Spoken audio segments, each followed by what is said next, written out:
Good morning, good afternoon, or good evening, no matter where in the world you're joining us from. You've reached your destination right here at the bus station. We are the Brunch Busters. I'm Bobby Munson, the man beside me, my Brunch Buster brother, Chris Parrish. How are you doing today, sir?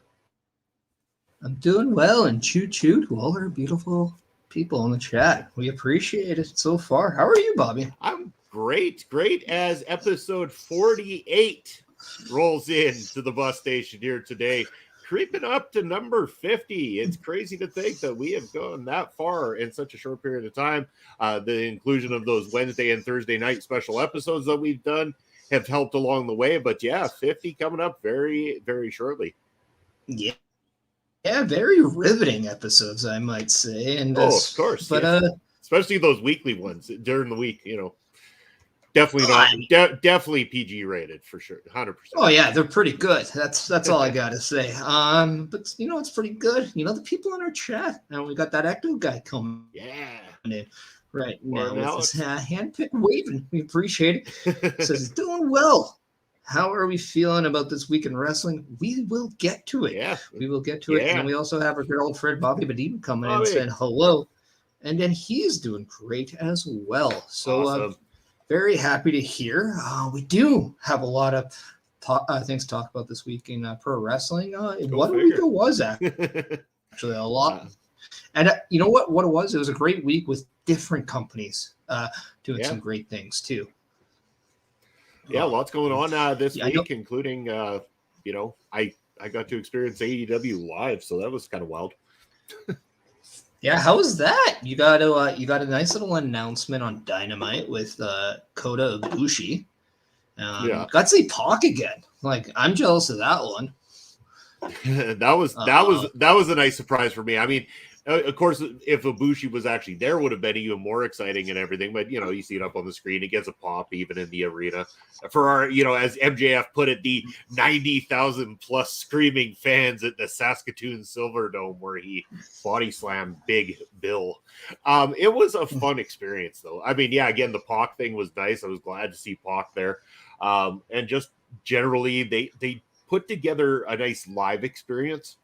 And that's why the atmosphere and the fun factor was definitely there for me, and definitely some nostalgia factor too. Seeing people like Dustin Rhodes out there, of course Jericho eating up at least 3/4 of both shows, and just in general. But I mean, there was so much good to talk about. I mean, I'm very positive on the experience. Yeah, and I think that we both can say too, because obviously I was there the week before, you were there just last week. Yeah. Very enjoyable shows. I gotta say, like, they really upped their stage. Like, I like the new stage they used for Dynamite. Like, I didn't dislike the two little circles where they come out, but it gave me too much of a TNA vibe. Yeah. If I was to say, and now this one kind of feels more them. So I like that. I don't know. I don't know about you, but and you can tell me the girl's name because I know she used to work for WWE. She now is kind of the one that introduces you to the shows and whatnot. It was different for us. We had Justin Roberts. Oh, yeah. Oh, yeah. Oh, interesting. Yeah, we didn't have him. So if people in the chat could let me know what her name was. I thought they did a great job of making you feel energetic and energized during the show. I thought they did a good job of that and keeping the crowd involved. And obviously a lot of people will go online and like say, oh, well, they didn't look like they have that many people out there because they always keep the one side of the camera free. But I mean, we didn't have very many people at first, trust me. But at the end of the day, it's like They cover it well. Yeah, I'll give them that. I mean, both company, like any company that has weekly television, will always try to fill the one side first. I mean, that's just an obvious tactic. Yeah. So put it this way, and again, this is not their fault. Saskatoon just isn't a large market for people to go out in troves to a live wrestling show. I think they should, especially like the tickets were not overpriced to go to this thing in the first place. And they can make all the excuses in the book. It's just not the city to go to if you want a big audience. But if you want a tight-knit niche audience that's going to make some noise, then yeah, I mean, everything that you would have heard on TV is 100% legit. The crowd was hot. They were having fun the entire time. There was no real dips in the excitement level of the people that were there.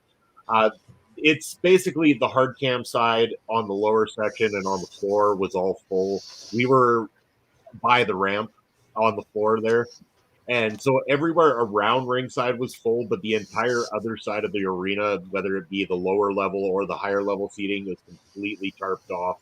And the entire upper section is completely 100% tarped off. It was less than 3,000 seats that were sold for Saskatoon. You know what? Given Saskatoon, like, that's not bad. I will say, like, it did look, the venue did look smaller on TV, and it was probably because of that reason. But either way, it was a great show. Really, like we were talking to Oscar, really liking the MJF and Adam Cole stuff in between. Nice to see. It was weird to see Adam Cole at a bar because the last time he was at a bar or on TV. CM Punk got mad at Serena Deeb. people remember that the Straighter Society angle back then, where Adam Cole was the gentleman Serenity was talking to at a bar where she got caught drinking during that. So very weird to see that, but also when they were in Edmonton, very weird to see MJF game. So well, yeah, and they did the gaming angle on this week too, and everything. Yeah. It was funny with the whole oh, this is what it's like to play multiplayer. And it's like, well, don't you need friends for that kind of thing? It was like, you know, like the intriguing part about what these two are doing right now is you don't really know for sure. Like, you're certain MJF is pulling our legs, 100% certain MJF's pulling our legs, but there's also that slight bit of what if he isn't? What if he legitimately, these two are starting to actually kind of form this bond, and say Adam Cole was to turn on a Roderick Strong kind of thing? Because again, this is one of the hottest things going in AEW right now. One of those things where it's like, on paper, you're like, I don't care about this, but you care about it. Well, and that's another factor too that I think gets lost in the shuffle is the Roderick Strong relationship with Adam Cole, because I'm sure you guys saw it on your screen, because I know we saw it on TV. Yeah. But during and after the match of the tag match, that is Adam Cole and MJF versus Big Bill and who was it? I want to say what's his Street Fighter gimmick, but it's it's Brian Cage. Yes. Oh man, and I know exactly what character you're talking about. Yeah, there as well, too. That's fantastic. They need to make a new Street Fighter movie with him in it. That's great. But yeah, they do show a little picture or a little video of Adam or Roderick Strong watching from a computer. Not impressed with them getting along, so almost feels like he's being replaced, or he's not happy that Adam Cole fallen. Or so many different ways you can take part of it, or you can look at it. But it is very intriguing in the sense of where do they go next? Do they actually win the championships? I can't foresee them doing so, but it'd be interesting if they did. I mean, they did it in the video game, so video game is wrestling real, or isn't it real? Right? Like it's, I don't know, but yeah, who knows? Yeah. All I know is I'm invested. But you did know who did win titles this weekend? Who won titles this weekend? Almost everybody in Impact Wrestling, because we saw 5 new champions crowned. Let me. Before we talk about that, should we take Bobby's question now, or we'll take it in a little bit? Yes. Let's do it after this comment. Okay, Bobby, we'll get to your question right after we're done this topic here. Then. Okay. My apologies, Bobby. I missed it. Yeah, it's all good. We'll get you. But yeah, insane 5 different champions as we saw. Kenny King. Yeah. Kenny King becomes a new digital media champion, defeating Joe Hendry. We have Killer Kelly and Masha Slamovich winning the Knockouts tag titles from Taylor Wilde and Kylie King. We have Leo Rush defeating Chris Sabin for the X Division Championship. Wow. We have Subculture winning the Tag Team Championship. Then we had Trinity beating Deonna Purrazzo for the Knockouts Championship, which is just insane because the only one I thought were going to change hands, I honestly thought Alex Shelley was going to turn on Chris Sabin, so I was going to turn on Alex Shelley. I had a feeling we were going to see option C in this atmosphere. Okay. Yeah. That's where I thought we were going. But yeah, reaction, because like from what I saw, Slammiversary was really good last night. Yeah, I mean, I haven't sat down and watched it myself, but had heard about all this results. 5 championship changes in one night is very bold. Very, very bold statement to be making. Trinity becoming champion again. Like, if you're going to have somebody beat Deonna Purrazzo, at least you're putting in somebody that not only has name status but has experience in there as well too. So I mean, that's got to be huge. That's it. Big for the Knockouts division again, because now you've got somebody else that's right up there in the main event level there. So fantastic option there. And then across the board, it's just, I mean, they're obviously making a statement about the direction they want to start going here. in terms of the company moving forward. And yeah, this is going to set the stage for when they go into their next the next state of what they're planning to unfold here. Yeah, and as Bobby's saying, like Eric Young shows up, but another one showing up. We saw the return of the walking weapon, Josh Alexander, as after the match with Nick Aldis and Alex Shelley, he comes out to confront Alex Shelley. So just amazing. We saw Eric Young. We also saw A1 come back, a good little throwback to the history of Team Canada, just missing Robert Roode. Which a lot of speculation with that Eric Young, as he quietly, it's so weird to say that he quietly left WWE, but we never actually saw him return to WWE. And the big rumor speculated, confirmed by Fightful, is that he didn't want to work with Vince. So kind of the first example of somebody not wanting to work with Vince, and reasonably so, because he didn't see a lot of sanity used properly under the creative direction of Vince McMahon. So no kidding. Yeah, who would have thought? So now back for his third run in Impact Wrestling. Barry Monkey coming in saying, watch Slammiversary, great pay-per-view. My only concern is titles going to newcomers. This was a criticism of TNA. Every big new signing gets a title. Yeah, I mean...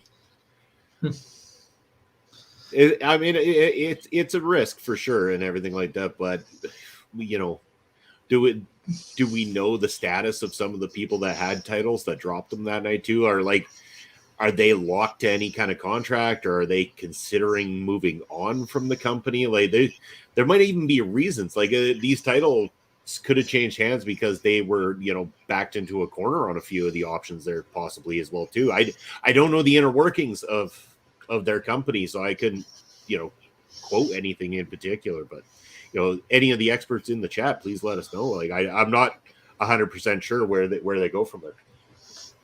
Yeah, and it's weird because I'm assuming a few of them is talking about Subculture and Trinity, because I do think a lot of people are.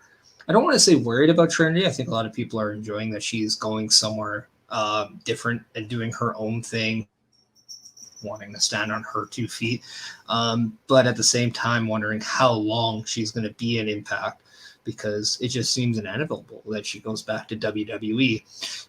But who really knows what goes on? And then Subculture, I think, is just I think that's just a good little dose of new into the tag team division, quite honestly, and getting a chance for the Ace of Base to go. And Barry Monkey saying Rush as well.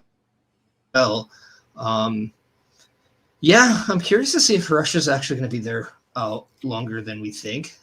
Clearly, WWE is not his thing. Although, I might talk about him later in the show, which is weird. He bounces between companies quite a lot. Like, I mean, he's made multiple appearances within MLW, holding, a few spots back and forth there within the middleweight division and everything like that. I mean, maybe that's just the way he prefers, is to be able to not be tied down to anyone in particular kind of thing. And kudos to him if that's what he enjoys and that's the way he wants to go about his business. Like, yeah, it's hard to say because it's very very unpredictable. Yeah, it's very unpredictable with Lio Rush because of that. Also, I'm going to retire this day, unretire the next day, re-retire the next day. Like that doesn't make that kind of confuses fans too. So, and you know what? I called out to the chat for an expert, and look what happened. We got the expert of all experts, Astrid, coming into the chat. There we go. Jake Leo Subculture signed deals. No details about it though. Okay, again, there we go. And if you want to get any of the details when it comes to the inner workings of Impact Wrestling, Astrid is the one that knows it all. Yeah. And also Lost in the Shuffle, we had the debut of Jake something in the Ultimate X match, which was ultimately won by Kushida, which I actually liked because I thought Kushida was put in a rough spot when Josh Alexander got hurt, and they had him and Macklin go for that vacant title. You knew they were going to put it on Macklin, but you kind of wanted to see Kushida go there. He was kind of that underdog. So not surprised that he gets an opportunity there. Plus, I mean, Leo Rush and Kushida should be a very fun match for the X Division championship. I should say she knows the band. She watched the show yesterday too. Well, I mean, you got that advantage over me because I haven't watched it just yet. So I'll get around to it. I promise. Yeah. And yeah. But just your overall impressions on what you've heard about Slammiversary so far, and kind of, is there anything that really like interests you now moving forward as we see kind of their roster taking shape? Like, what's next for Eric Young? What's next for Nick Aldis? As they kind of seem to be in a lull thing. We also know that Mickie James is nearing an in-ring return. I think she actually announced a date, not for Impact, but for another place. So you can see that boost maybe in the women's division or knockouts division. And then really, what's in store for Deonna Purrazzo? A lot of questions coming out of Slammiversary too. Yeah, and all those things. Josh Alexander always interests me. Yeah, as always, what I've heard is that Impact did a great job. Like, they seem to do every single time, and more people should be paying attention because they seem to care and they're very passionate about the product that they're putting out there, and that's why the people that know. Plain and simple. Yeah. And speaking of knowing, we know that if you're watching on YouTube and you want to hit that notification bell and hit that thumbs up, that does a lot of good for us. So if you don't mind, the YouTube side, just click that. Make sure you're notified so anytime our local establishment is on, you'll be notified and you won't miss out on what we have to say, whether you want to or not. But you want to. Come on. But yeah, as promised, we will go to Bobby Benito's comment right there about not that one. Keep going. That one. With that one, as we will now turn to our resident Major League Wrestling expert, Bobby Munson, to talk about. You even got a ticker ready in that period of time too. So I mean, okay. O'Shea Edwards was the announcement during the week here, which is, again, if you recall, Alex Kane on our show being very high on his friendship and everything in his connection with O'Shea Edwards. So I mean, congratulations there. I'm still, and again, like, I'm sure you can agree with me, this Parrish, Jay Bougie, I'm rooting for that announcement to make it official. That's what I'm looking forward to. One of these weeks, they're going to have the MLW draft, and Jay Bougie's name's going to be on there, and it's going to be like the first time you heard Alex Kane's name announced on the MLW draft. You're going to be like, interesting, who is this? You're going to check him out. You're going to be very interested and intrigued, and then you're going to keep watching as that star continues to rise before Jay Bougie becomes the man that's holding the gold. Now, I have a pair of questions for you. Just because I don't always watch MLW, I'm casually watching it. Now, you have said that the MLW draft is something to introduce new talent onto the show, correct? Yeah, that's right. Yeah. Is that always the case if we've already seen the people on MLW? For example, Jay Bougie, we've seen him on MLW on the Never Say Never, and does that count as still a new talent, or is that something where they won't announce him on the draft because we've already seen him? See, the thing is you also saw O'Shea Edwards at ringside, standing there in the corner of Alex Kane as well too. Both Jay Bougie and O'Shea Edwards had tapings done, fusion tapings done earlier in that night. So again, that's why it's easy to pick Jay Bougie as well too, because it almost seems logical that because they're going to appear on an upcoming episode of Fusion, that they're probably going to announce them as a regular talent moving forward, someone that you can expect to see in upcoming shows, possibly utilized on the actual live cards that they're going to be doing as well too.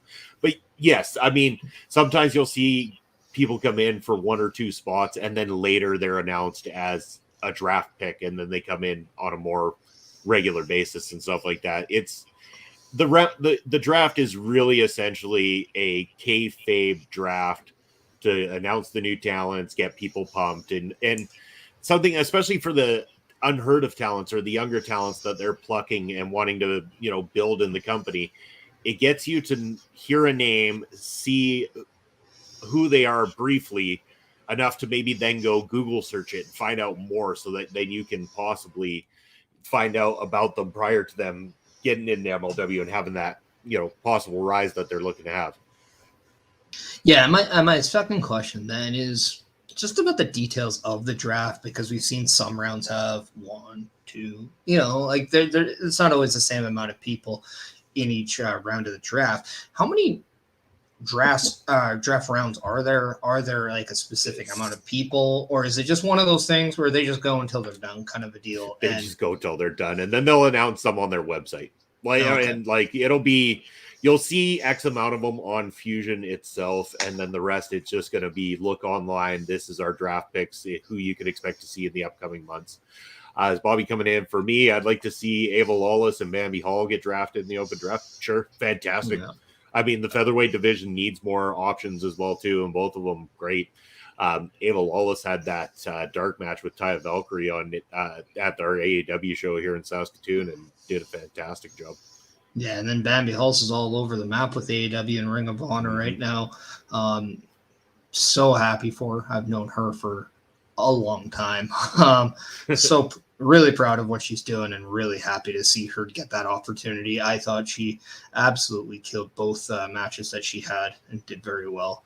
So, I wouldn't hate it, but I wouldn't also hate if AEW just understands the talent these two girls have and takes them up too.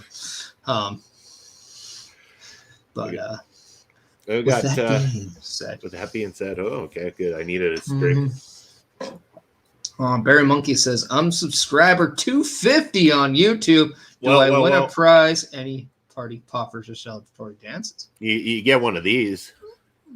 Oh, it's a spinner. First of all, Barry Monkey, thank you very, very much for subscribing on YouTube, and everybody who has as well, too. We really do appreciate it, and it really does help us out. So thank you.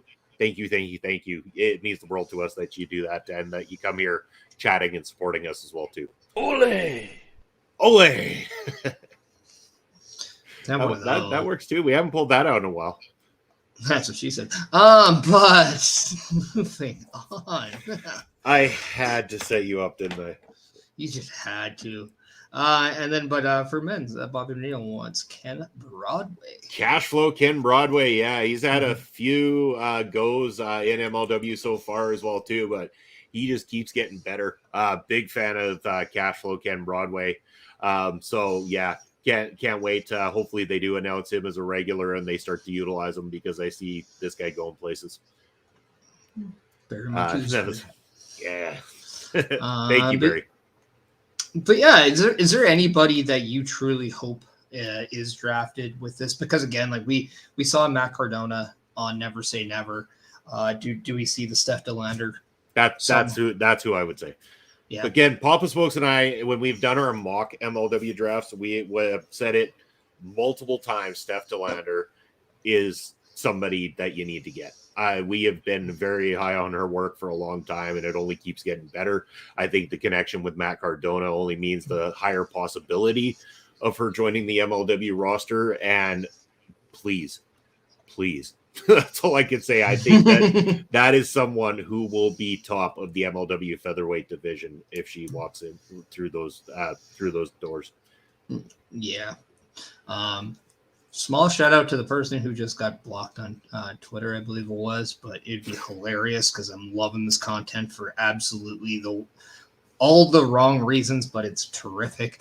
I'd like to see Blue Cane. Blue Cane. Jesus. Don't know why, but that is one of the most enjoyable things to watch. Hell has frozen over. It really has, because when you freeze, you go blue. That's why I didn't understand that reference. Hell has frozen over. Here's the big red machine. And you're like, well, water is not red. There's nothing seriously wrong if water freezes and it's red. question what else you're doing. And maybe if you trap somebody underneath that water, but it's blue. So I don't know. But you know who weren't blue this weekend? Who's that? The fans of Collision when they saw Willow, Nightingale, and Ricky Starkz win the Owen Hart Cup, defeating both Ruby Soho and CM Punk. We talked a little bit about it last week. We wanted to see somebody new. We wanted to see some new face. We, ironically enough, talked about Sky Blue. But she ended up losing to Ruby Soho, who, little did I not know, was in the finals last year as well, as she lost to Britt Baker, beat her in the opening round this year, and unfortunately lost again in the finals this year. Kind of made you a little bit sympathetic to her, with her a little bit, I thought, but very happy they went in the direction they went. Willow Nightingale defeats Ruby Soho, and then we had Ricky Starkz grabbing a little rope to get past the straight edge superstar. Your thoughts on the Owen Hart Cup finals just yesterday on Collision? I'm going to start with this.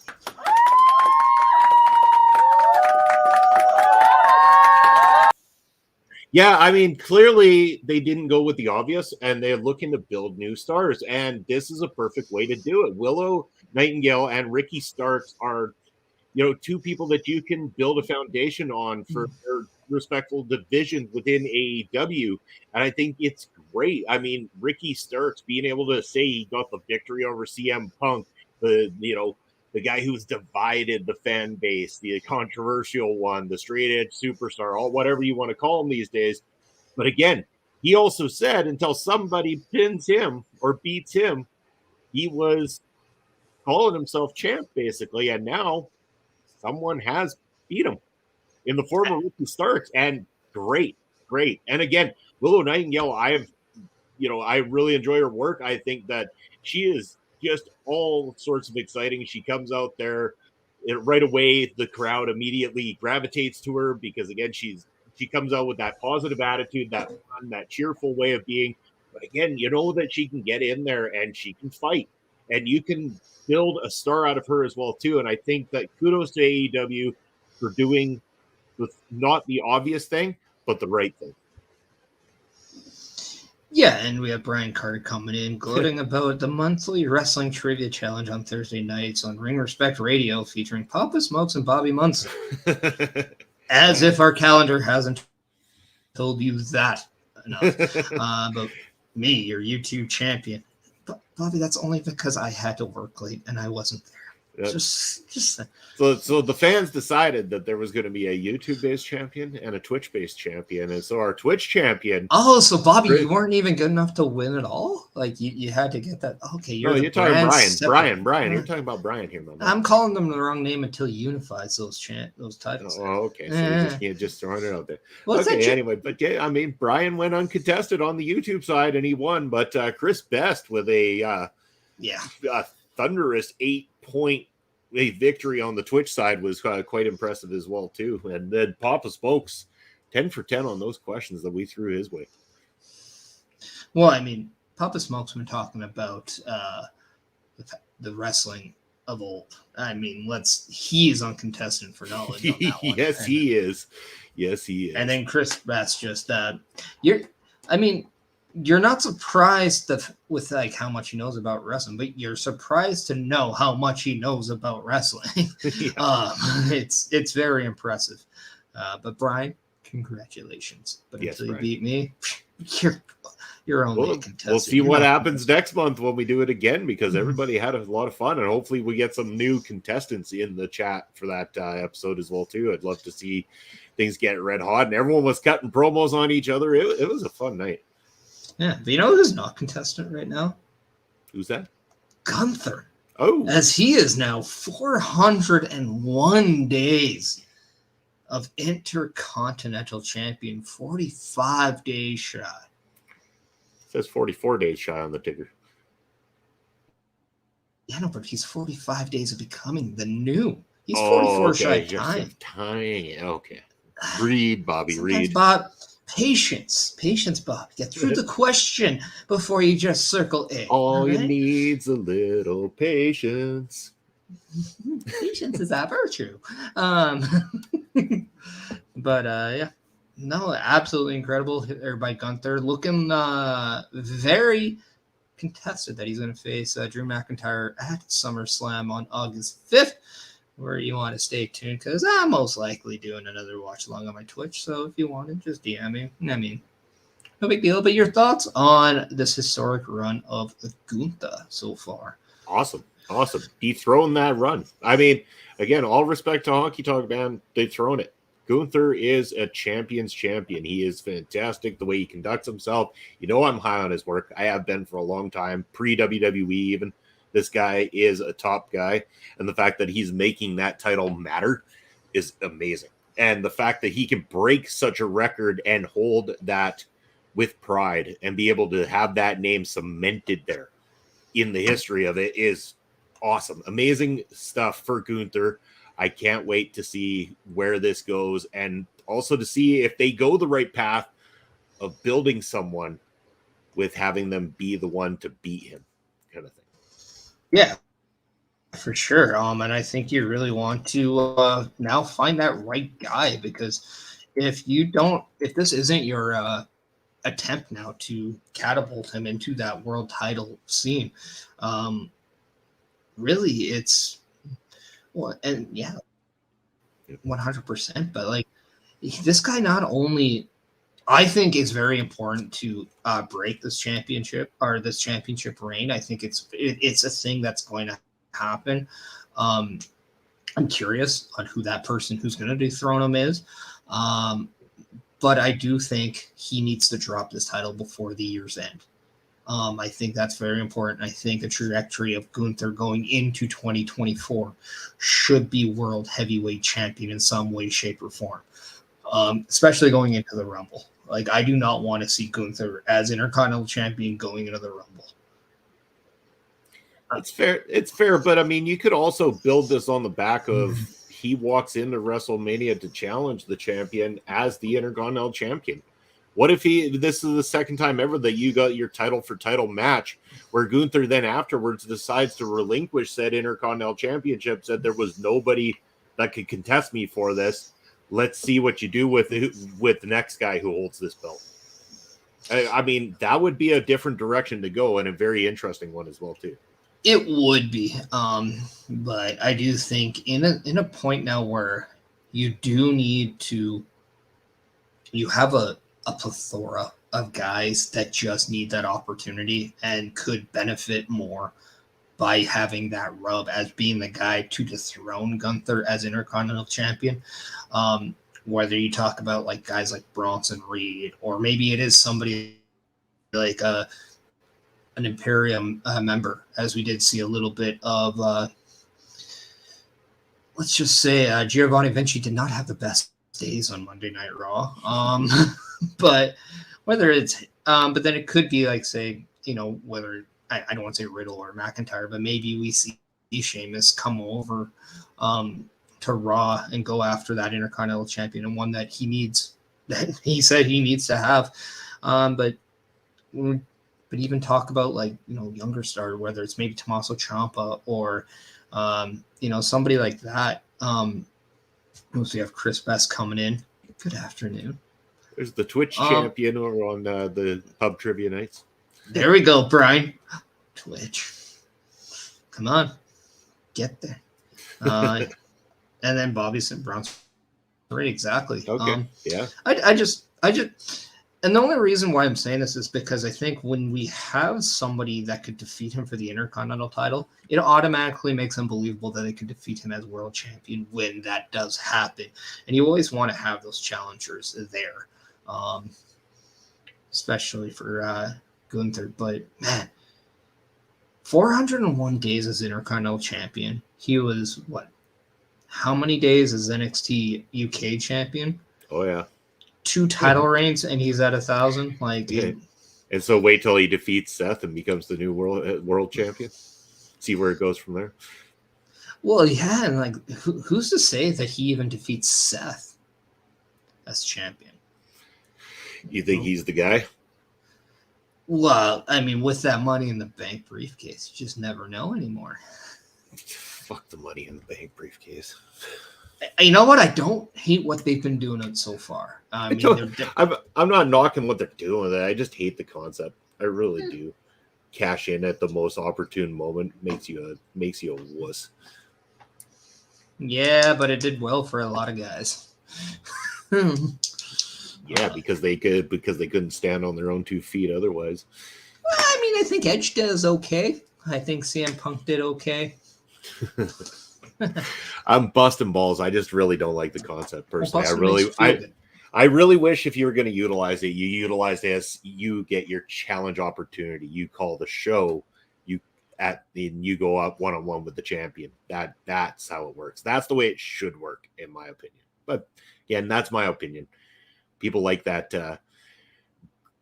kind of style crash wrestling. So I guess I just like a little bit of unpredictability, but not a lot of it. Just a little bit. Brian with Savage was my favorite wrestler. He was far better as an IC champ than world champion. Some guys are just better and I agree that some people are better for certain titles. And I don't know if I'd say the same about pre Slim Jim Savage was. I know where you're going. Slim Jim Savage, right? Step into a Slim Jim. Oh yeah. Yeah. And he's, it's funny. Not a lot of people know that. Ooh, yeah, was not a Randy Savage thing originally. No, it wasn't. No, Pampiro Firpo was the name of the wrestler that used that prior to that, where Savage got that idea from. Come on, they got it from the Kool-Aid guy. Don't lie. Yeah. That's the original. Ooh, yeah. He broke the walls down before but he's not Chris Jericho made it. But he's not an ooh, yeah. He's an oh. He's an oh yeah, not an ooh yeah. Hey, wrestlers, like some people just have accents, all right? That's all it is. It's just accents. Okay. Oh man, that'd be something to look into. How many times an accent has changed? So, I mean, you'd probably break records just with how many times it did with Lana when she was in WWE. I'm not going to touch that one. If I wanted to talk about broken English, I mean, Santino Marella is going to be my top guy all the time. But the perfect time to go in there, since we're talking about breaking. Pretty Deadly suffered a setback as that's a pretty dark ass segue right there. See, we're talking about breaking. Like, hey, somebody got themselves all kinds of fucked up. Well, I mean, the shoulder of the Prince broke as it's now separated from his which really sucks. Pretty Deadly going on. I think what a lot of people would say is a great run, and Chris Bess is saying, by the way. Ooh, yeah, easily the worst game console ever made. So bad, I've never even heard of it. Yeah. Ooh, yeah. Yeah. Anyway, Pretty Deadlies are they're going to be away.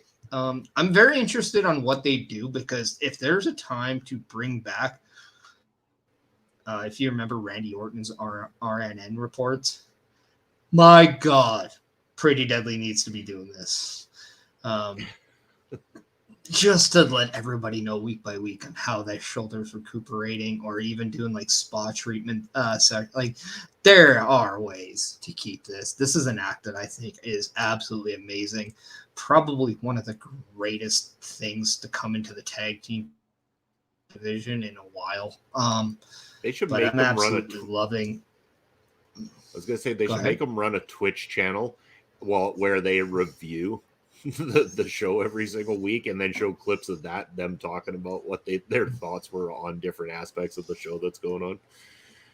Mm-hmm. Just like poking fun at their future opponents and everything. But yeah. Bobby Munson, I hope one of members of Pretty Deadly is okay. Yeah. Kit Wilson is the guy that is still currently okay. It's Elton Prince who separated his shoulder.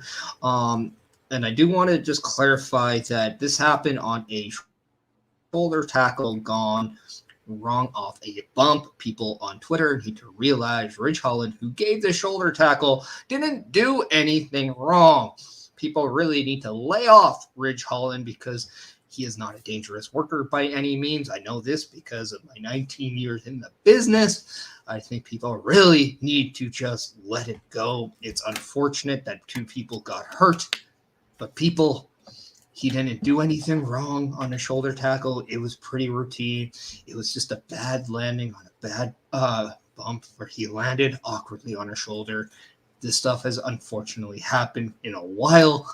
Nothing that Ridge Holland could have done could have prevented the way somebody else took a landing. And we can all agree that as much as we hated the Big E thing, that move just should never have happened in the first place. Yeah. Just to clarify, I was not clapping for the injury. I was clapping for the fact that 19 years in the business, setting the record straight when it comes to this stuff. I just thought the lights were on. You still had the clapper at home. So No. Oh, that's what I thought. Oh, that's what they're voice activated now. Is it by Siri or is it by Alexa? Yeah, the second one. I don't want to say it or that thing's going to start talking to me. Oh, yeah, and it can't hear me. Damn it. That's right. I got the headset on. Yeah, because that would have been funny. But yeah, your just thoughts on Pretty Deadly so far and kind of the setback they suffered. Again, it's one of those acts that it works because they make it work. It's over the top ridiculous, but you can tell these 2 guys just understand it and want to work with it. They're enjoying it. So it's connecting well. And that's been the nice thing for them. The setback sucks unless they find a way to mask it in a way, like you said, some sort of segments or something that they can do in the interim and stuff like that would be great. Because you don't want to lose that momentum of something that is working for you at the moment. Even if, again, you were talking a separated shoulder, if I'm not mistaken, like once he's in a sling and stuff like that, you'd think that there could be something, at least some sort of in-ring or backstage that can still be done without him having to take a bump or anything like that to aggravate it and everything. So there is still opportunity for him to be on TV.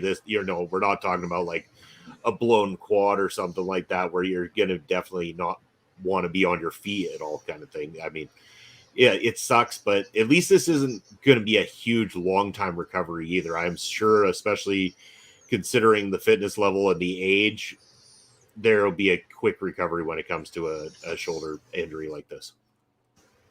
Yeah, and anybody knows, shoulders are definitely tricky. I mean, the standard ones are anywhere between 2 to 12 weeks. So we're looking at probably somewhere in that middle. So I'd say probably six weeks maybe for him, give or take. So it's unfortunate he will miss SummerSlam. So that's really unfortunate. But given the fact that they're associated with Austin's Theory right now, and that I do think that we'll continue to see them on the show. And if you watch them, they're just creative people. They're very entertaining, and I'm sure they'll find something to be a part of the show because, I mean, how can you not have that now? I think they've become staples of SmackDown.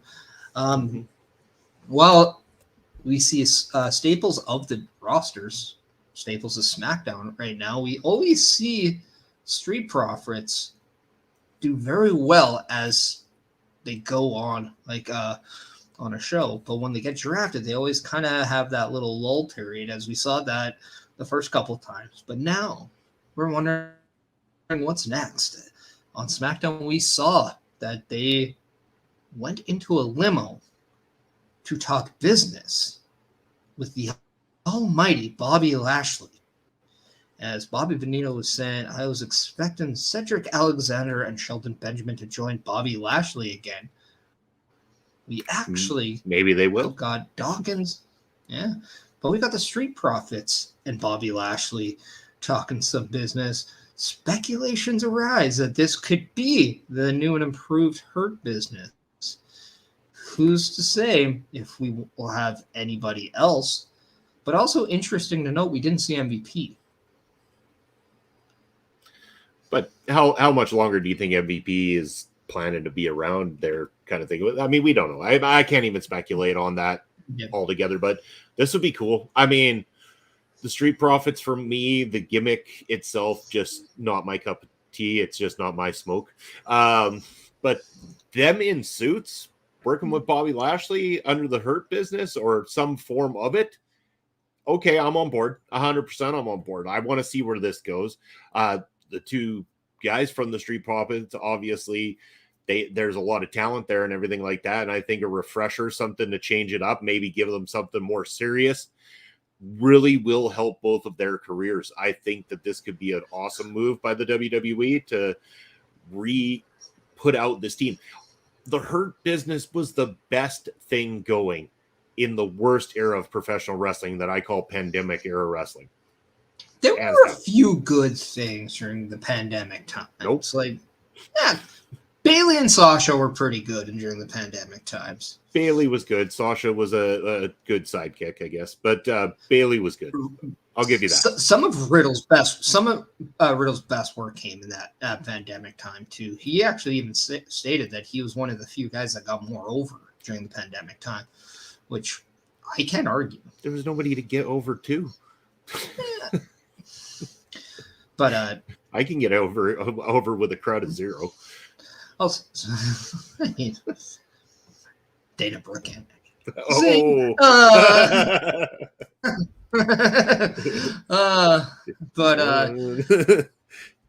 Yeah. Clip that. But no, I mean, I'm definitely invested on this. I think I've always wanted to like when Street Profits started. They were heels, and I was very intrigued on kind of them. And then they did become a little too, I don't want to say hokey, but fun, opposed to serious. And then I did like the fact that although there was a lot of speculation on whether or not they were going to break up, they didn't. They remained. I like that. I thought one of the worst things you can do during a time where your tag team division is stale is break up existing tag teams instead of using them to help shape the future of what the division is, i.e. New Day. We'll always look at them in a great light because of what they did to help transition where that tag team division is now. And just joining up with Bobby Lashley gives you something fresh. You can go either way. You can go heel. You can go babyface on that, but it's a different perception. It's a different look. As you said, in suits. Yeah, more of a business mentality, which I have all the patience for. But at the same time, what I like is the fact that when we see the bloodline kind of cracking in terms of no longer that dominant faction, just a dominant act now, you kind of lose that faction on SmackDown. So how do you bring that back?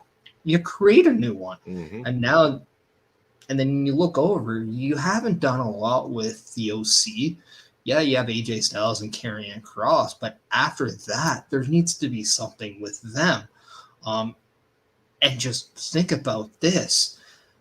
You add the Street Profits to Bobby Lashley. Maybe then you add Bianca Belair to this as well. You can go on to face the AJ Styles, the Luke Gallows, Carl Anderson, and the Mia Yim.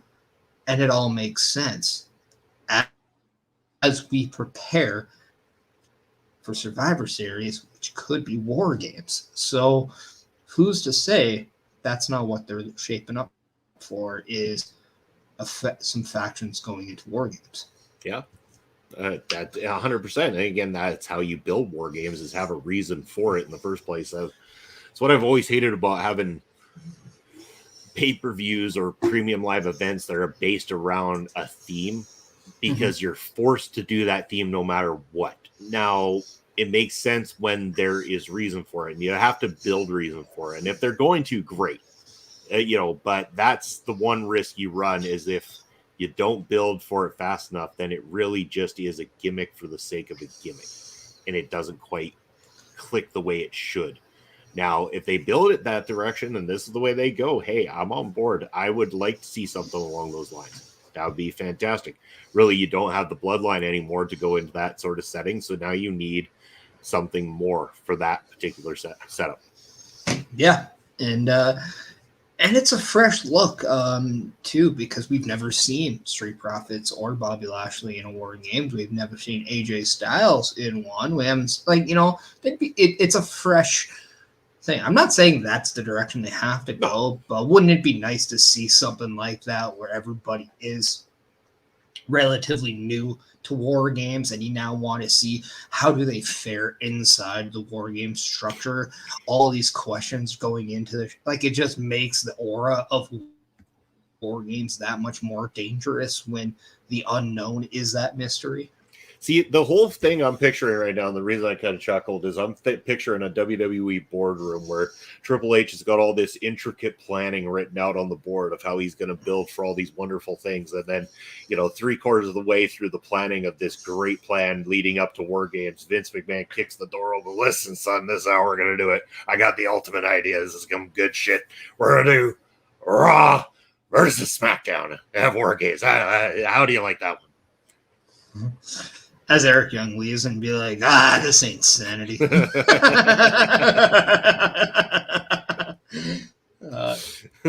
Sorry.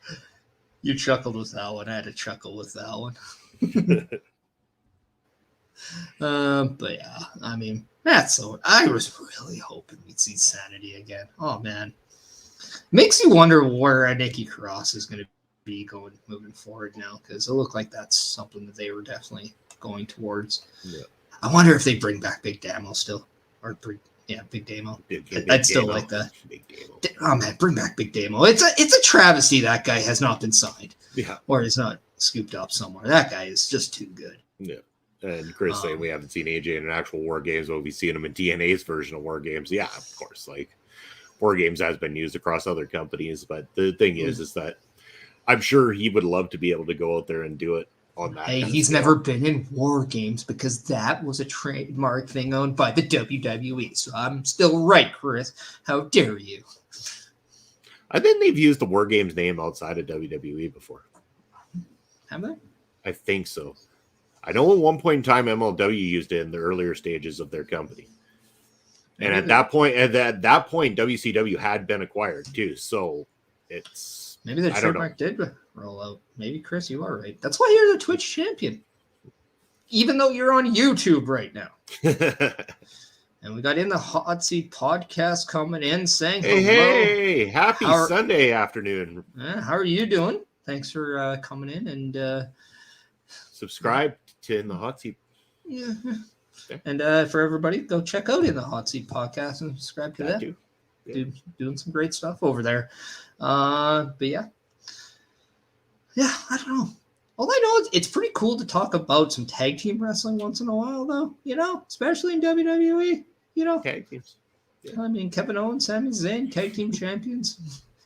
Wonder who they're going to be facing. Looks like it's going to be Judgment Day. Actually, just announced too yesterday. They will be taking on the tag team of Damian Priest and Dominic Mysterio on Raw tomorrow, where you can check out the Raw watch along and see how we react to that one, because you all know that we like to stay on topic on that show.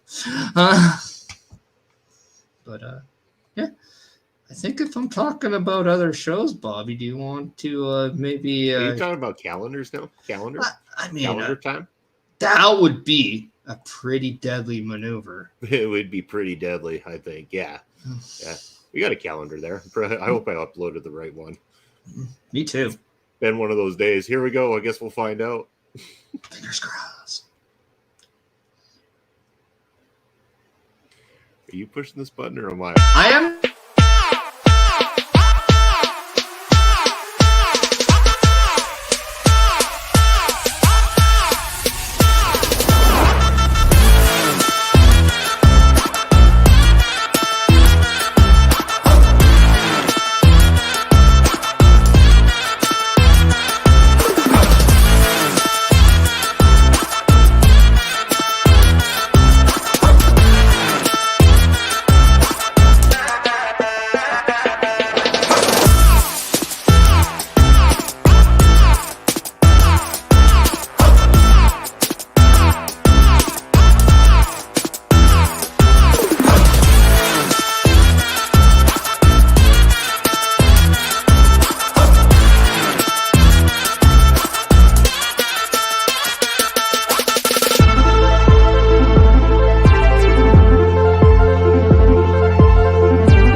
shit going on.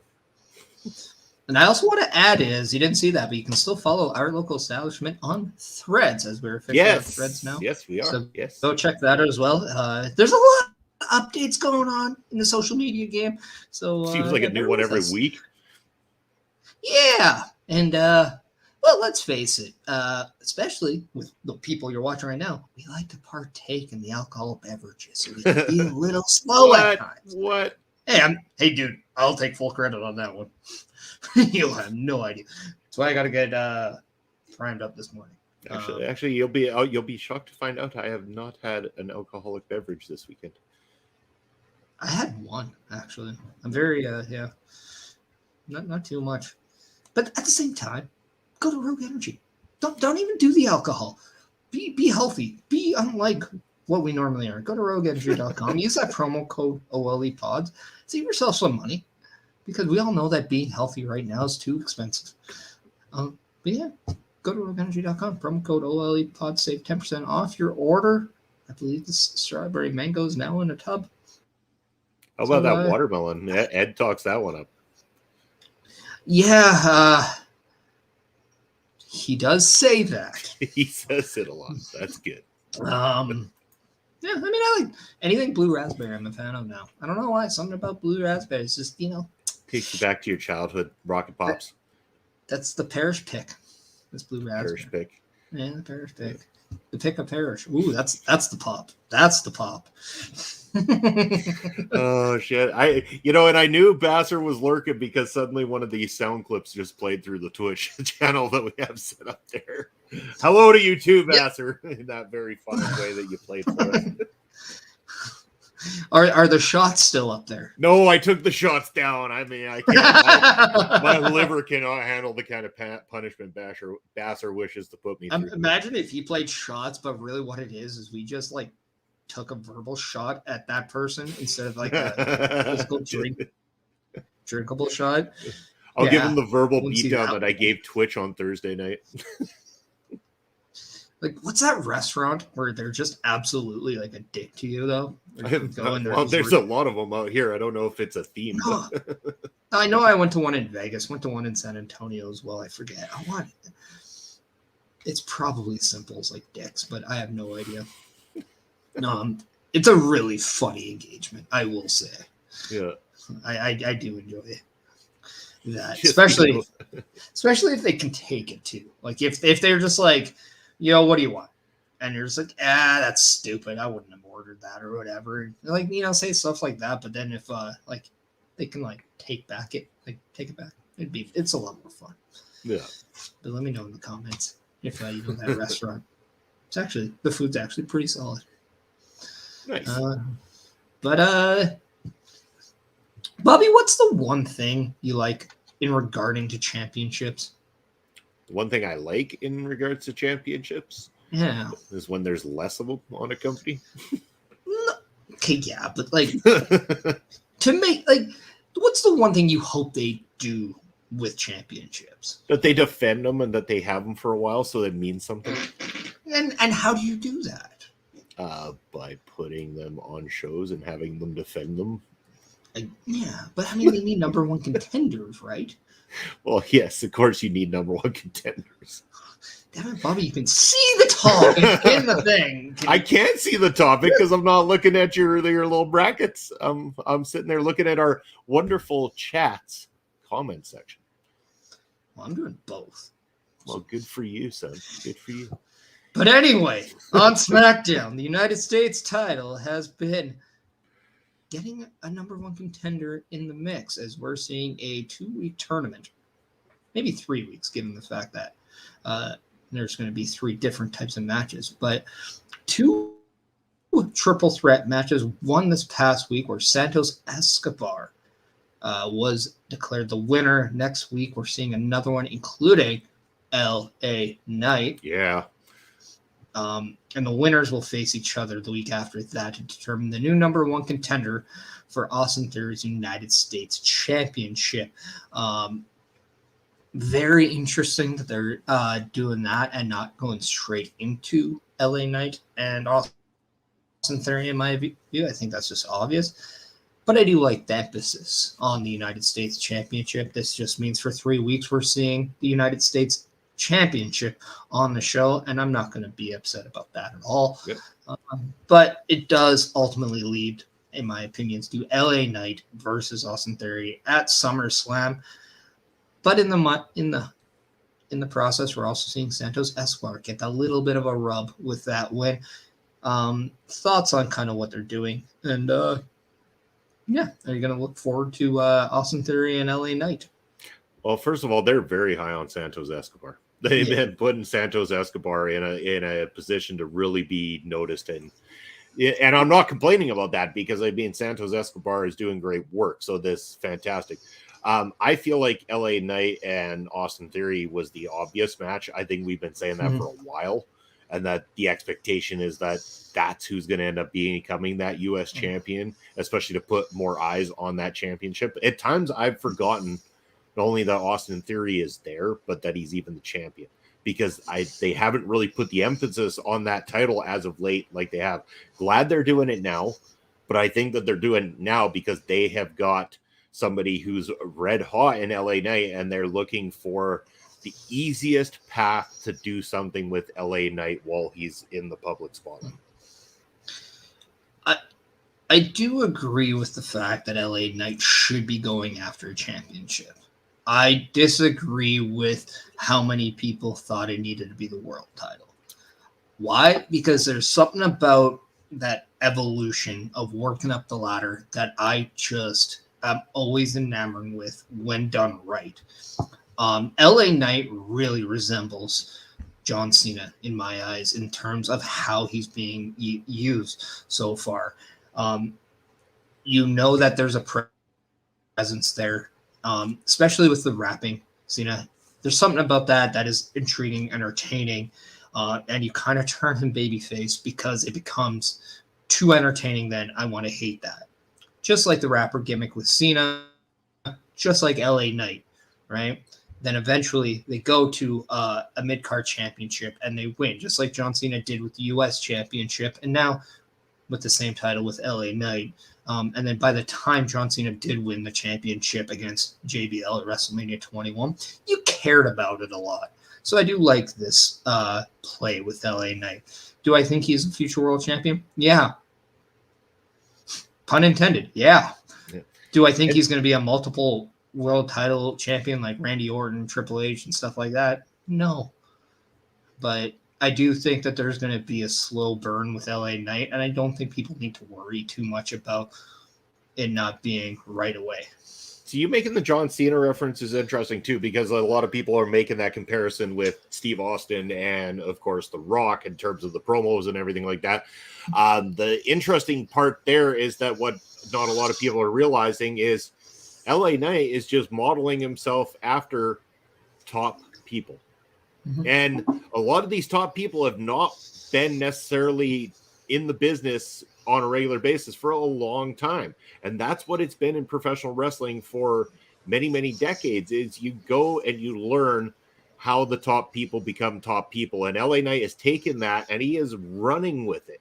And he's running wild with it because, again, he's got the charisma. He always has had that charisma. Again, anybody who was a fan of him back in the days of Eli Drake knows already the levels of charisma that he brings to the table. And he's been given the platform, the opportunity to showcase this, and he's got them eating out of the palm of his hand. Fantastic. But you do need to strike while the iron's hot to keep that momentum going.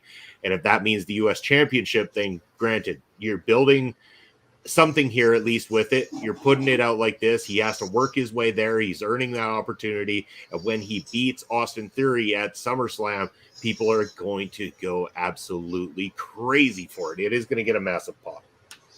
Yeah, and just to clarify, like, I'm talking about like the trajectory with John Cena. I'm not talking about like he reminds me of John Cena. I'm just saying, like, when you go through that trajectory, I mean, Stone Cold was not. He's not that far off as well. He's very similar in that process as well. Same with yes, Rock. he was the ringmaster. Yeah. So top I mean, the trajectories are very the same. Personalities, he is definitely more like Steve Austin and The Rock. But I just look for a more recent comparison. And I think John Cena is, honestly, like, people can crap on him as much as they want, but everything he did mattered. You remember it. Whether or not you loved watching him wrestle or you don't, you can't deny the fact that that guy was a larger than life personality on your screen every week.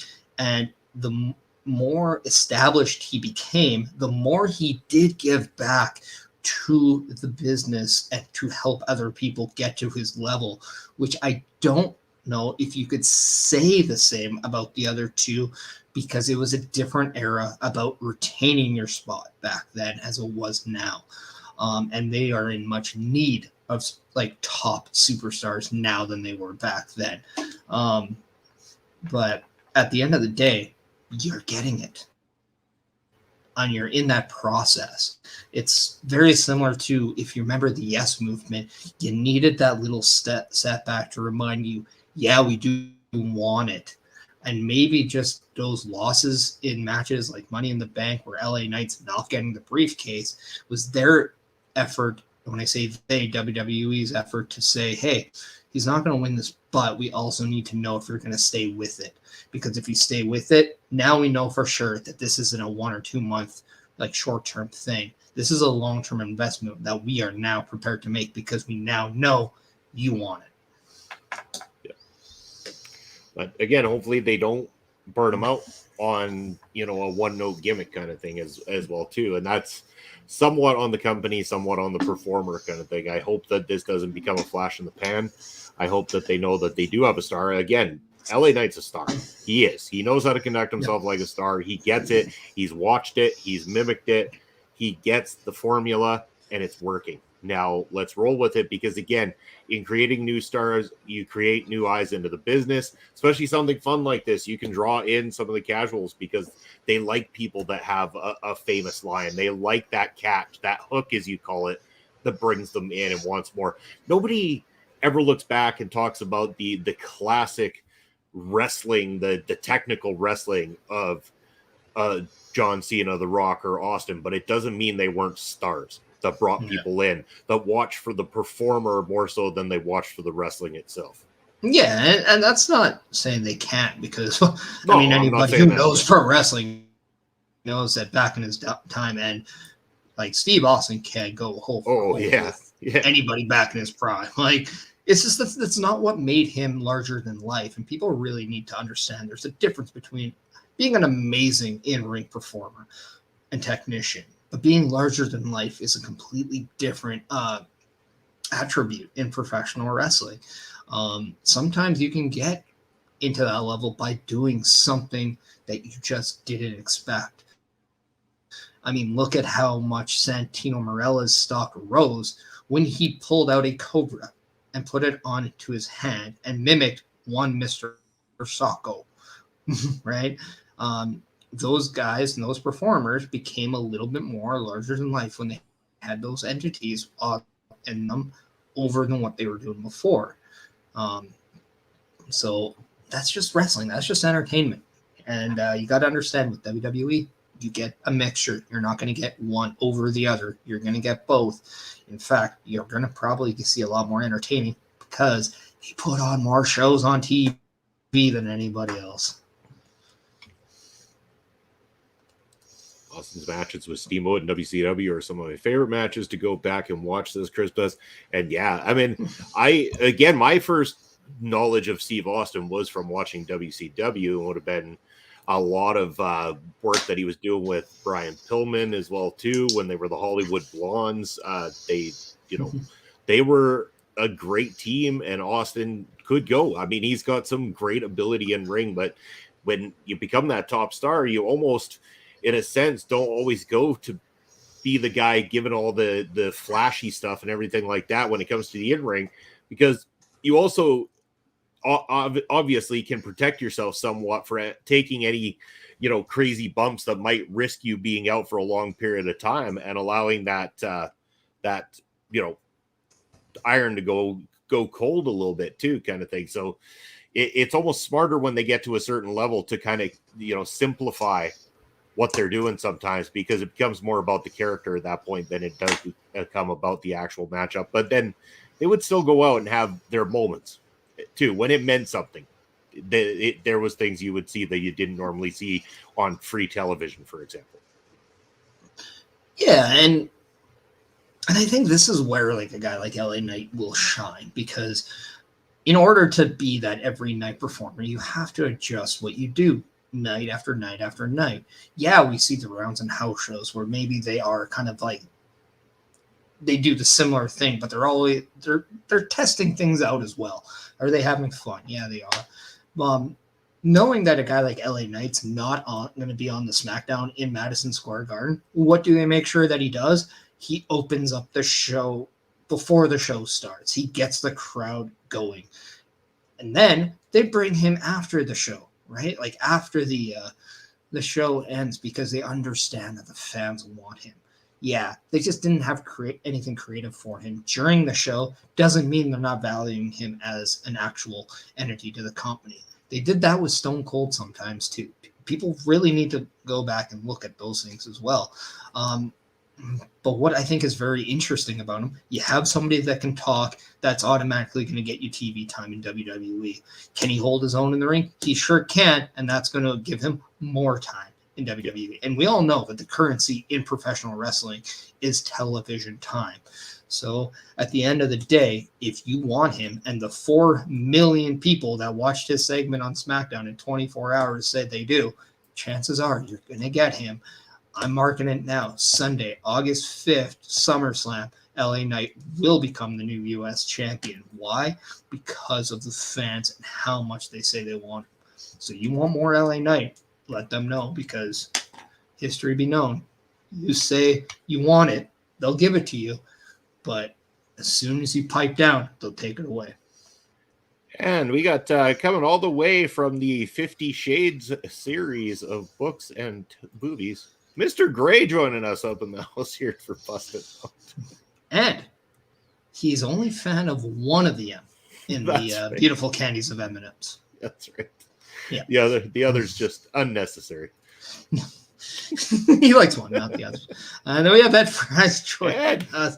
Said, I doubt he wins the title. I think it's still Sheamus versus Theory at SummerSlam. You're not right. They are creating a tournament to establish the number one contender for Austin Theory at the pay-per-view. Sheamus lost. Where you been, Ed? Where you been?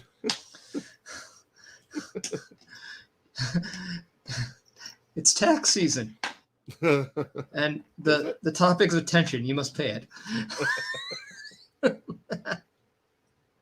Love you, Ed. Hi, Ed. My cat says hi too. I wonder what. Oh, and that's another thing, like with Brawling Brutes too. Like that Brawling Brutes versus this new potential group of Street Profits and Lashley could be fun to watch. Yeah. But yeah, I don't know. I really wonder what their plan is for Sheamus, because that guy's just been on fire in the last year. He's really setting the bar, you might say. He doesn't set the bar. He is the bar. Literally, no. But one little piece of news that did come in. News? Quietly, we talked about how... But is this breaking news? No, because it's been on the internet all week. Okay.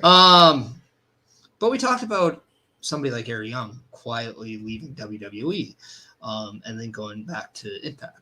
For Slammiversary. Somebody who quietly left AEW was spotted at the PC just the other day, and we're talking about one Brian Pillman Jr. You talked about the Hollywood Blondes. The son of one half of that tag team, Brian Pillman Jr., could he be WWE bound? The guy, 24, 25, 26 years old, at a position where he gets to kind of be maybe developed a little bit more into that star. You know that he has the blood of entertainment in him. Mm-hmm. His dad set a bar like you couldn't believe. kind of drank it too. But Brian Pillman, absolutely a star when he was in WCW, and then did some pretty good work in the WWF. But is Brian Pillman Jr. going to follow suit? And I only hope the best for him. I've been watching this kid since definitely since early days. Over in MLW, had great opportunities over there. I didn't immediately get drawn in by his work in MLW. You could still tell the potential was there, that he was definitely going to be a hard worker, and you could see the slow progression that was starting to happen. That he comes over to AEW, you saw a little bit more progression happening with him. So if he does end up staying with the WWE, ends up getting signed, gets that opportunity to develop and have that coaching within the NXT realm and everything like that, I think there is a lot of foundation in which to build on. You mentioned about his age. He's a young man. Again, he's got the blood there for sure. So, if he's got that plus the work ethic and a little bit of, that television experience already, you've got somebody that you can build a great foundation on. But you know what? To Barry's comment here, I can't help think he's mid-carder. That's fine. People don't always have to be the top of the card person. Like, wrestling used to be, the people sometimes knew, like, even enhancement talent meant something. It really did, because you need good, safe workers to fill those spots. You don't want to have a card where the only thing worth watching is your main event. And if Brian Pillman Jr. is that guy that gives you that good, solid mid-card match on a premium live event, then awesome. I will sit there and not take my pee break during a Brian Pillman Jr. match, because I think there's a lot of potential to turn him into something that works within that division. Do I see him as a future U.S. champion? Sure. Why not? And man, like, you can't help but think of possible kind of things. Like, down a time, like we saw Randy Orton with Legacy at one point, right? And one of those people that he brought in kind of is a big deal in the WWE right now, and Cody Rhodes. Who's to say Cody Rhodes doesn't pay it forward and do his version of a modern day Legacy? And what better talent would be than Brian Pillman Jr. in something like that? Or think about the potential of Natalya and Brian Pillman being kind of together at some point, and seeing kind of the daughter of Jim the Anvil and the son of Brian Pillman, and seeing some real Hart Foundation 2.0 See, stuff Brian going Pillman, on. And then he already did that in MLW. I know, but WWE is just going to make it bigger, right? Yeah, I guess so. Let's go in the hot seats. There's so much they could do with Brian Pillman Jr. Got to see him wrestle before and kind of meet him once. He is a nice guy. I've only ever heard positive things. Yeah. Again, like you say, we don't know where the potential could go. Right now, he might seem like a mid-carder, like Barry Monkey said, but give him that opportunity. Who knows where this young man could end up going in the future? And that's a great comment. Thought Perush. Who's Perush? It's the return of Perush. Was going to talk about the big deal that Ted Jr. is now in WWE. LOL. Bobby, nobody watched it on MLW. Ouch! I watched it on MLW, Ed. I was saying the words. But yeah, no, I mean, one can only assume that, a TJ Wilson Tyson kid probably had some, probably just made like, hey, dude, come to the PC, come check it out kind of thing. I don't know. But all I know is like I would love that addition to NXT, and I would definitely put him in NXT right now. I think he would flourish in NXT right now. I think that's a right move if he is to sign with WWE. From what I understand, nothing has been official. It was just an appearance and spotted. So speculation of where he's going to go moving forward. But I would love it. And Bobby Bonino saying, or what if he doesn't get signed by WWE? He gets signed by Impact Wrestling. Very real possibility. Mm-hmm. Yeah. Nothing's official, so. And he might even, maybe he even goes to NWA, where somebody like a Harry Smith and the Billington Bulldogs are there. If you want to find out more info, probably a better inside opportunity about what might be going on, I would tune into Tom Colley's next spoiler warning. Yeah. If anyone's going to have the dirt to dish, it's going to be Tom. In the hot seat saying Dad did not know about Ted Jr. I didn't either. That's interesting. Maybe you can elaborate on that for us, Parrish. I haven't heard anything about Ted Jr. I never said anything about Ted Jr. I was talking about Brian Jr. Yeah. Ed, stop throwing shade in the comments. Source it, Ed. Where's your source? Yeah, source it. Got the source, of course. Source, of course. Man, is that not an annoying thing in Canada? It's like bad Dr. Seuss. Chris Best saying, I don't know why, but I could see Pillman Jr. doing work with the Creed brothers. Interesting. Interesting. It'd also kind of be cool to see like Pillman, if they were to somehow separate Joe Gacy and Ava Raine in any way, shape, form. Like say if Joe Gacy is a post SummerSlam call up, and they don't know what to do with Ava Raine, how interesting would it be if the daughter of The Rock and maybe the son of Brian Pillman go, like, just seeing the legacy between those two, that'd be pretty cool to see. Might even be cool just to see what they can do on their own, though, too. Yeah, but sometimes, too, like, that does help elevate people. So, I mean, who's to say? Who is to say? I mean, it then shit for Dominic Mysterio at all, so, Yeah. Oh, my God. Like, when you think about some of the second generational talent that could be in WWE in the next year, when you're looking at, okay, we have Cody Rhodes, top of the top, right? When it really comes, because we could say Roman Reigns, but his dad was never like a Dusty Rhodes big or anything like that in terms of popularity, although it is a big deal. We got Dominic Mysterio, and needless to say, I think Ray might be ahead of Dusty Rhodes if you want to go there. I don't know. I would. I think Rey Mysterio is the greatest luchador ever, and I don't think that's even a debate. I'm not going to argue. With the exception of Aldo Montoya, # Aldo Montoya.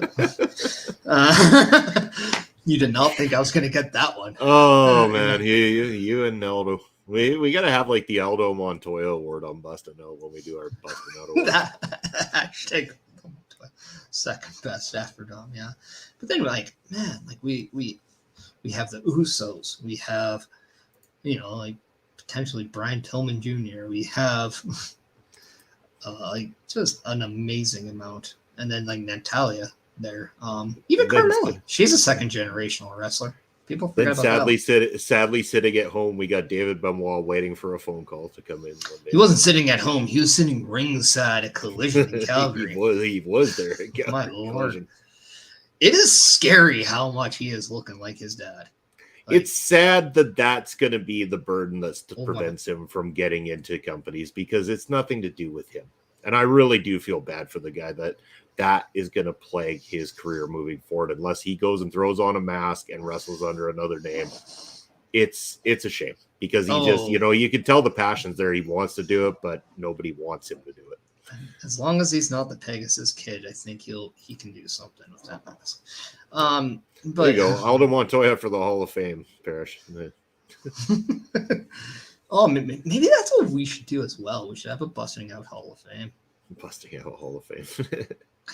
Okay, I got a proposition for you. Okay. If we do these awards, if you win 5 awards, are you now eligible for the Busting Out Hall of Fame? You got to win 5 awards first? Yeah. Okay. That sounds fair. Yeah. Very fair. Pillman could be one of the new members of Schism, so that could happen. I like that idea. Says in the hot seat. Yeah. That's interesting. Yeah. I guess, again, especially if you got post-show call-ups and stuff like that, too. You want to keep the momentum going of the group. So I like that take. That also could be if the Grizzly Young Vets do leave WWE and maybe Gacy doesn't leave. He may need new stablemates. Yeah. So, I mean, who's to say? Speculate all you want. That's what we do best here. Although all speculation. No fact. We do sprinkle in a little fact once in a while. Sometimes. Yeah, just a little bit. Just a little. I mean, it is what it is. Kind of like adding fat to your food. It just makes it a little bit better. Yeah. What stands out from being extraordinary? So an extraordinary is a little extra. A little extra. Just a little extra. It's really little, people. Just a little. Yeah. Oh God, that's gonna get clipped, isn't it? 1:30. We'll see. But Bobby, do you have anything else to talk about? No, because again, like I thought I'd do the hot take on MLW, but our good friend Bobby Petito set me up for that one earlier on in the show, so that was fantastic. Aside from that, we talked about my AEW experience. We've talked a little bit about all of pro wrestling this week, so I think unless the chat has anything else for us, I think it's about time we start looking over towards the raid side of things. Yeah, that's what I'm looking at too. But yeah, so in that time frame, let's maybe throw up these little beautiful things we like to call as socials. So yeah, Bobby, and if anybody in particular in the chat knows someone we should raid, if you know a really good person that you know is on Twitch right now that we should be raiding out to, let us know. Unless Parrish, you've thought of the ultimate one here. I have an idea. I'm gonna message it to you in the private chat, and let's see what you think. Yeah, I don't know who that is or what that is.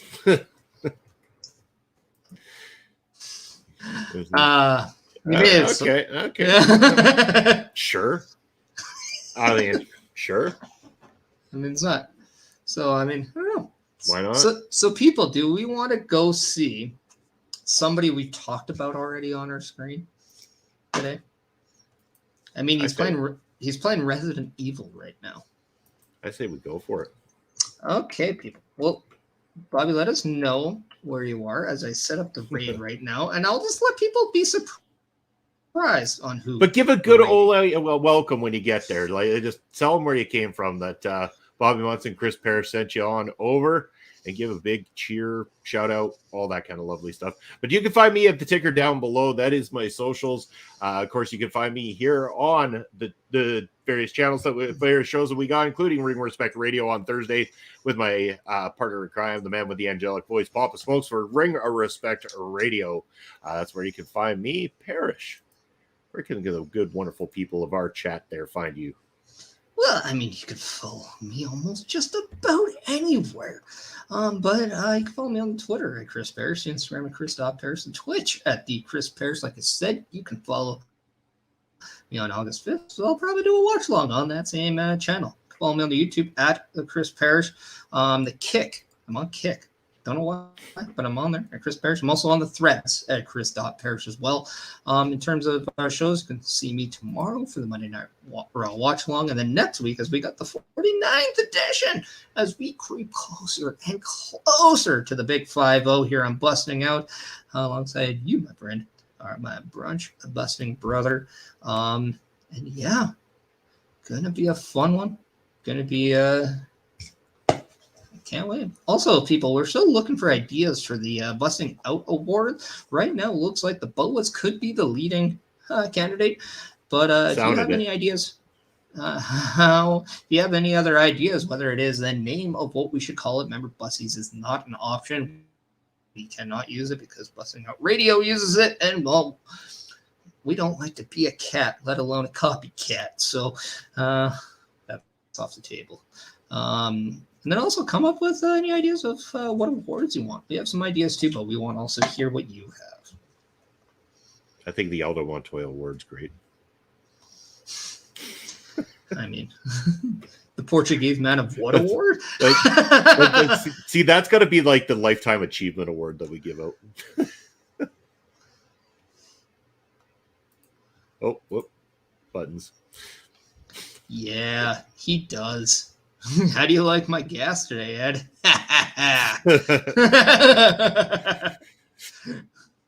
But here we go from there. And ladies and gentlemen, people in the chat, no matter what wake of life you're from, we appreciate you. Love that you stopped by here at the bus station. And until next Sunday, guess what? You've been busted. You have.